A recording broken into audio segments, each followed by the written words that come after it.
In this video, I'm going to show you how to do definite integration on the graphical calculator. You must remember that the graphical calculator can only give you the final answer, and to get full marks on exam questions, you must show all your working as well.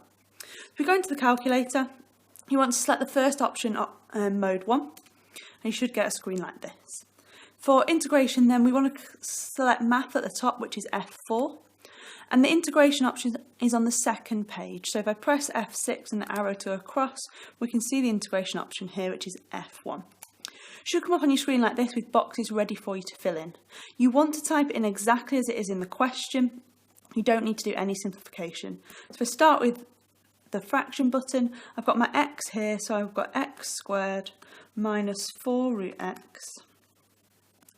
And then on the bottom of my fraction, I've got x. Now if I press across, now the function's typed in, I can get to the bottom limit, which is 4, and my upper limit, which is 9. And if I press execute, I should have found that I've also got 49 over 2 in my working out. Now sometimes an exam question asks you for an exact value in terms of e or pi or something like that. The calculator can't do that, but you can check that your decimal is the same as the decimal that you've got on the calculator.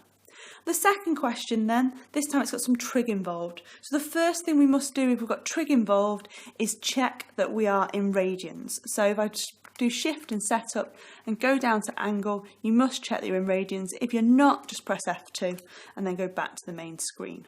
So again, I want math and then across to integration, and I've got x sine 2x minus 1. It's very important that you don't forget the bracket.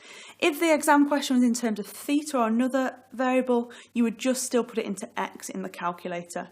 So my lower limit is 0 and my upper limit is 2 pi. So it will tell me this time I've not got an exact answer. It might need rounding in the exam question if they're asking for it as a decimal, or you might have to provide the exact answer.